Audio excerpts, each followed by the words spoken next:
Les entrepreneurs chinois font part de leurs propositions lors de l'Assemblée populaire nationale. Examinons les détails de ce qu'ils espèrent voir en termes de développement économique pour la Chine. Li Yanhong, le président directeur général de Baidu, propose que le gouvernement accélère l'adoption de lois sur les voitures autopropulsées. Le gourou de la technologie a invité le gouvernement à augmenter le soutien financier à cette industrie émergente et à encourager les constructeurs automobiles à marcher main dans la main avec les entreprises Internet pour innover de façon coordonnée. Ma Huateng, le PDG et fondateur de Tencent, a fait des propositions pour favoriser l'économie de partage.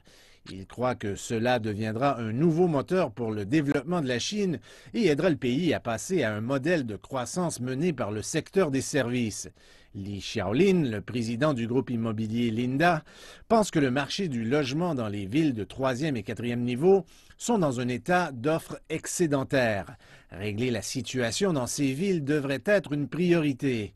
Il a invité le gouvernement à augmenter l'aide au niveau politique pour ces villes.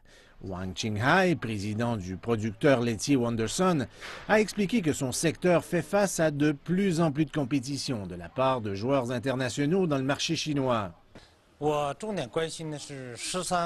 me préoccupe de la revitalisation du secteur industriel en Chine, mais aussi du développement des entreprises laitières dans le futur. Les entreprises, particulièrement dans le secteur laitier, subissent d'énormes pressions de la part de concurrents internationaux. Le coût pour produire le lait en poudre en Chine est 2 fois plus élevé qu'à l'étranger. Avec cela comme prémisse, nous n'avons pratiquement aucun moyen de leur faire concurrence.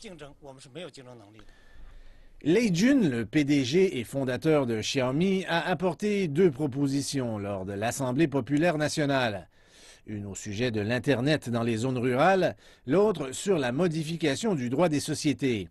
He Yu, le président de la Société générale de l'énergie nucléaire de Chine, pense pour sa part que le pays aura besoin de plus de centrales nucléaires pour remplacer les centrales électriques alimentées au charbon qui sont très polluantes.